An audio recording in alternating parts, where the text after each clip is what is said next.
watching News 25. Local coverage you can count on. News 25 is brought to you by J.K. Nelson Law, voted Best of Las Vegas. Give them a call, 702-727-9900.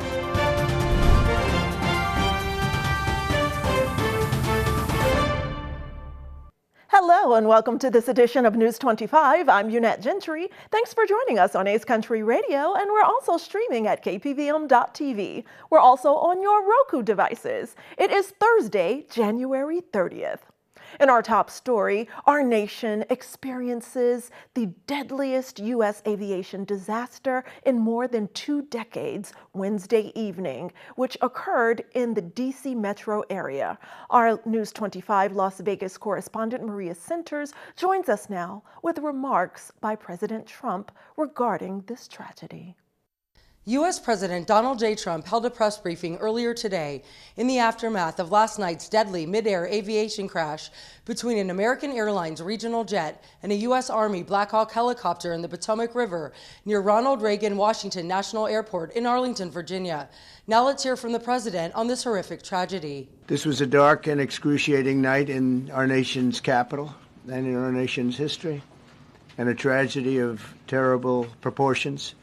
As one nation, we grieve for every precious soul that has been taken from us so suddenly. And we are a country of, really, we are in mourning. This is really shaking a lot of people, including people, very sadly, from other nations who were on the flight. At least 28 bodies have been recovered as of 8 o'clock a.m. East Coast Standard Time. Upon entering office, I signed something last week that was an executive order, very powerful, on restoring the highest standards of air traffic controllers and others, by the way. Then my administration will set the highest possible bar for aviation safety. We have to have our smartest people. It doesn't matter what they look like, how they speak, who they are. It matters intellect, talent, the word talent.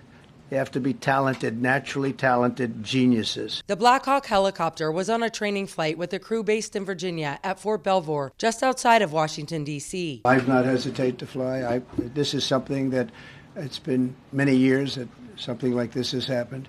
And the collision is just something that we don't expect ever to happen again. We are going to have the highest level people. We've already hired some of the people that you've already hired for that position long before we knew about this. I mean, long before. From the time I came in, we started going out and getting the best people. Flight data recorders have not been recovered, while the National Transportation Safety Board confirmed that both are in the Potomac River as of a news briefing Thursday morning. I'm not blaming the controller.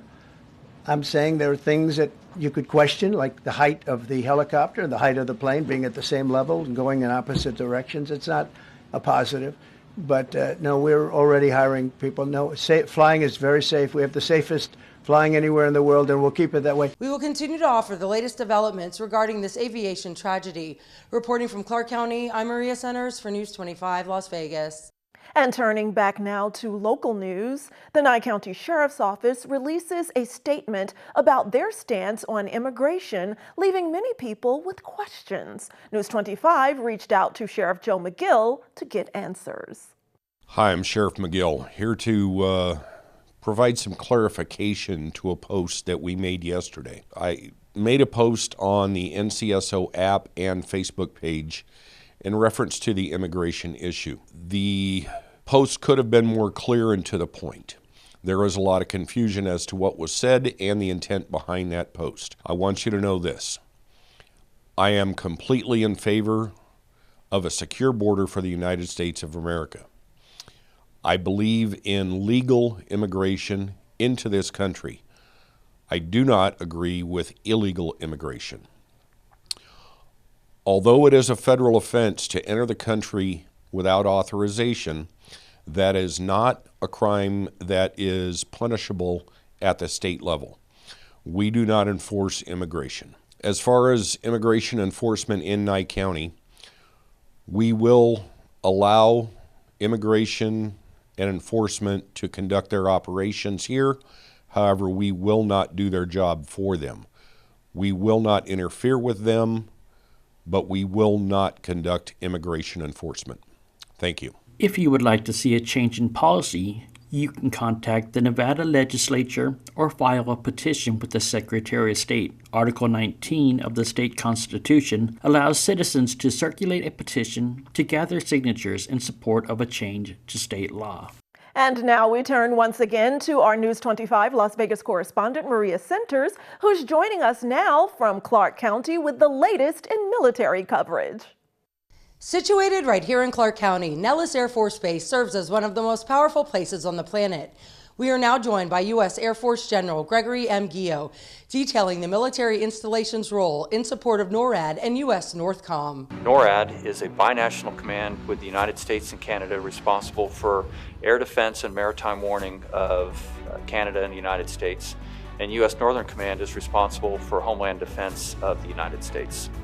It's always a thrill to come back to Nellis. NORAD and U.S. NORTHCOM are two distinct commands that share a common purpose. What Bamboo Eagle does for us is that goes into multiple domains. It's different than it was a few years ago when we were only threatened in the air domain. Now we're threatened in all domains, and the innovative ways that Nellis is using Bamboo Eagle to simultaneously attack and defend all domains gives us a platform to learn from what you're doing here at Nellis and try to apply it into our plans to make sure we're ready for anything that the adversary will throw at us. NORAD and U.S. NORTHCOM's motto is, "We have the watch." We have a saying that the best is the standard. In the business of homeland defense, if you're second best, that means we've lost. Citizens of Canada and the U.S. know that someone needs to defend them, and we're honored that it's our job. On behalf of everyone here at KPVM Television, thank you so much for your selfless service. Proudly reporting from Clark County and getting it over that hump, to all my people in the sunny and beautiful desert oasis of Pahrump, with coverage in both counties, imagine that. I'm Maria Centers with News 25 Las Vegas. And don't grab that remote. We have much more news for you, especially regarding records set at Harry Reid Airport. All that and more when News 25 returns.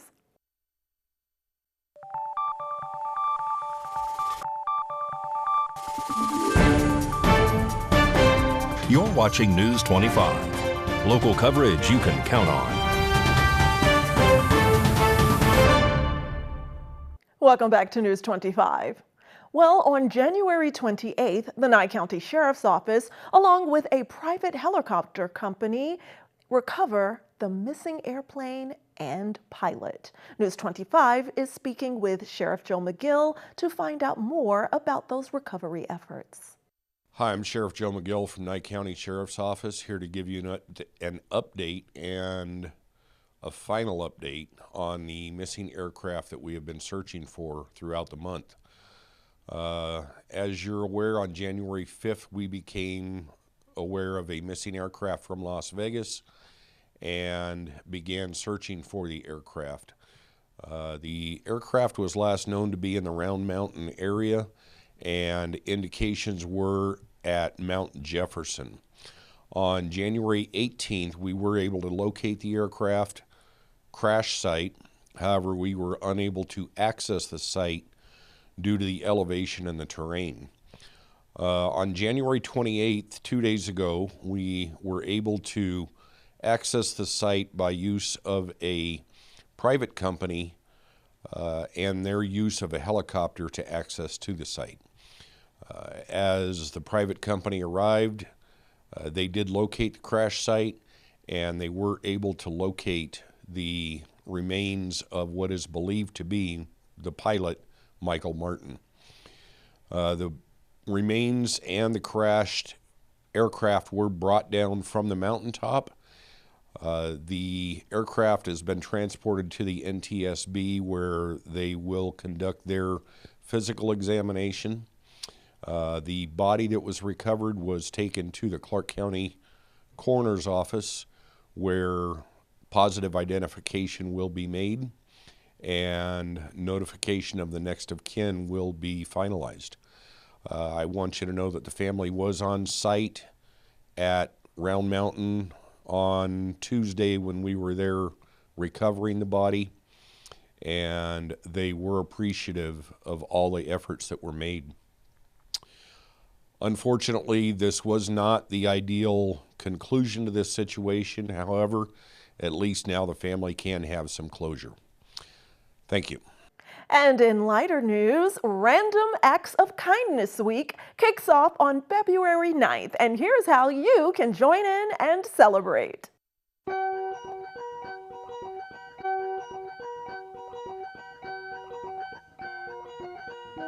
Meet Norm.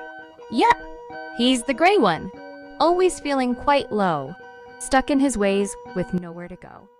And where he did go, he'd be dragging his feet, never seeing the kindness he'd meet on the street. But then one small act, a faint ray shone through. A small girl by the name of Grace made this place feel anew. See, Grace is a ractivist and could change someone's day. Inspire, connect, and bring color to gray. Then Norm started to notice the small acts all around. Help somewhere high or with bags on the ground. And that's when it hit him, he was suddenly wise. He too could be kind if he just opened his eyes. First, Norm helped a neighbor simply sweep up their yard. Next, he picked flowers. See, that wasn't hard.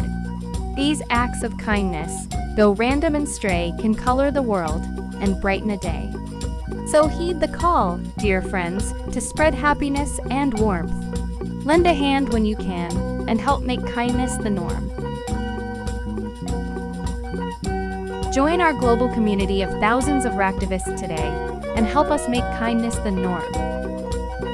Become a ractivist today.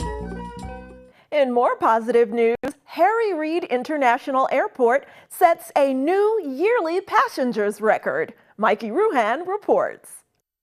More than 58.4 million people flew through the airport in 2024, according to new figures from the Clark County Department of Aviation. That beats the previous annual record of 57.6 million passengers set just the year before in 2023. According to the county, 8 of the 12 months in 2024 set new monthly records. October also was the second busiest month on record with 5.4 million passengers. International travel surged as well, up 13.6% compared to 2023. That included new and additional routes connecting Las Vegas to Dublin, Ireland, London and Manchester, England, Seoul, South Korea, Ottawa and Montreal, Canada, and Tijuana, Mexico. Las Vegas hosted several major events during 2024, including its first Super Bowl and the second Las Vegas Grand Prix. The airport last year unveiled plans to expand with more gates and larger waiting rooms in the years ahead, plus new flyover roads leading to the terminals. A second supplemental airport remains in the works in Ivanpah Valley between Las Vegas and Pahrump. Listen up, football fans. The SWAC champions are returning to Las Vegas after 9 years. All that and more in sports after this break.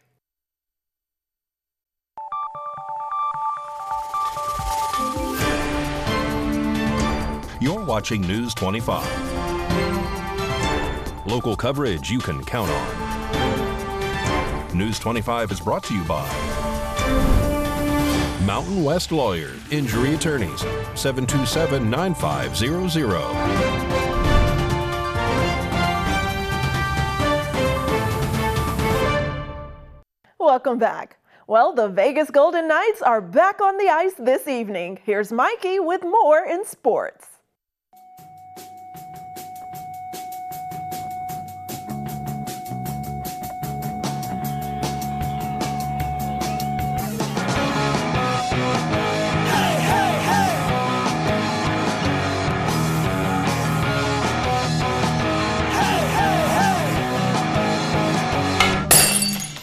Time now for your News 25 look at sports and streaming at KPVM.TV and now on Roku devices. Vegas Golden Knights at home this evening. They welcome the Columbus Blue Jackets. Puck drop, 7 o'clock. Patrick Graham is re-signing with the Raiders to return for his 4th season as the club's defensive coordinator. NFL Network insider Tom Pelissero reported on Wednesday. Mountain West Commissioner Gloria Navarez is squashing new chatter of more college athletics realignment, this time involving UNLV. Navarez released a statement on Wednesday to address speculation from the media outlets on the future of the conference. College sports reporter John Canzano reported that the Pac-12 had met in Northern California this week to discuss the league's future. The Pac-12 has already brought in 5 current Mountain West schools to join in 2026, but the conference is still short 1 full member school to meet the NCAA's minimum. And Pahrump Valley Trojan girls basketball are at Pinecrest Sloan Canyon this evening. Varsity starts at 6:30 p.m. And that's your look at sports on News 25. And also in exciting sports news, my alma mater, Jackson State University, and their football Tigers are heading back to Las Vegas. It's for the inaugural Las Vegas HBCU Classic, which is also bringing the Tigers of Grambling State University to Las Vegas to play at Allegiant Stadium. It will be an historic rivalry of HBCU traditions that are taking center stage right here in Las Vegas. And the celebrated marching bands of both schools are also set to perform, and you definitely don't want to miss the Sonic Boom of the South, Jackson State's award-winning band that's played all over the nation and the globe. And that football match-off between the SWAC champions and the HBCU champions of Jackson State University versus Grambling State will be on Saturday, October 25th. And turning now to Valley Electric Association and Questline. They are explaining why what they call electro-technology is the new technology of the future. This segment of News 25 is brought to you by Valley Electric and its family of companies focused on serving our members. We're better together. The future of manufacturing is more efficient, more productive, and less harmful to the environment thanks to electric technology. Electro technologies are improving the control, reducing waste, and reducing the energy used to heat, dry, cure, cook, and filter throughout the manufacturing process.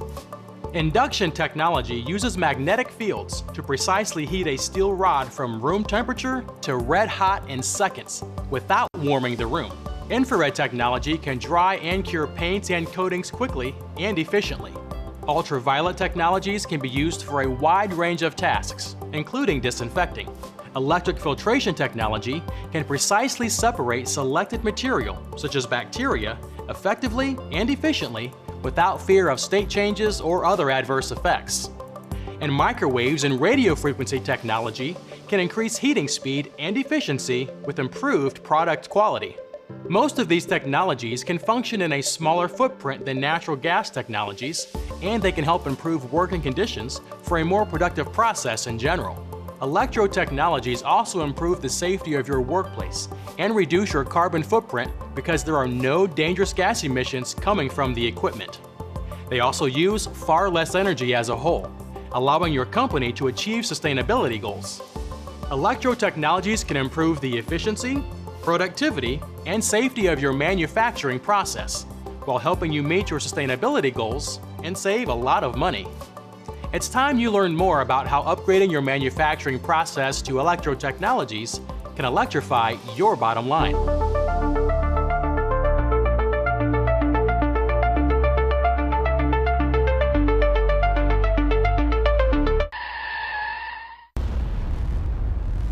News 25 WeatherCam is brought to you by Lerner and Rowe Injury Attorney's Office in Pahrump. In a wreck, need a check? Call 702-877-1500.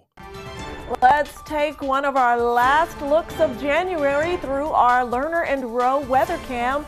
Beautiful snow-capped Mount Charleston and not a cloud in the sky in that direction. Blue skies and the temperatures are creeping up. A closer look at those numbers after the break.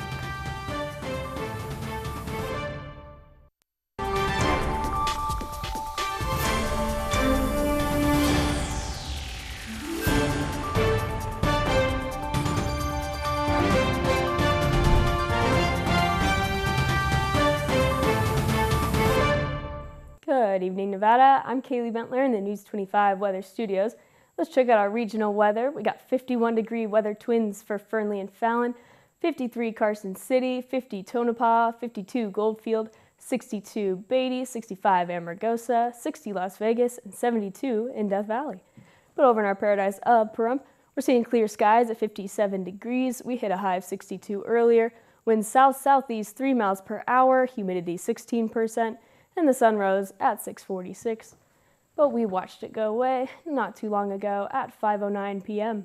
Expect humidity at 30%, winds east 4 miles per hour with a low of 31, and those skies are still clear. Let's check out the rest of our week. For our weekend, we're seeing 64 tomorrow with scattered clouds, and we got that warm front rolling in Saturday with scattered clouds and 67 degrees, and we bump up to 72 on Sunday. Monday, we're seeing mid-70s, lower 70s on Tuesday, and Wednesday and Thursday, we got 66-degree weather twins, but they're not identical. Wednesday is seeing scattered clouds, but Thursday is clear. And that is your look at the weather. Back to the desk. Here's Unette. Thanks so much, Kaylee, and we love seeing those 70s in the forecast. Looks like it's going to shape up to be a beautiful February. Well, that does it for this edition of News 25. I'm Unette Gentry, and from all of us here at KPVM and Ace Country Radio, thanks for tuning in, and we'll see you on the air next newscast. Good night.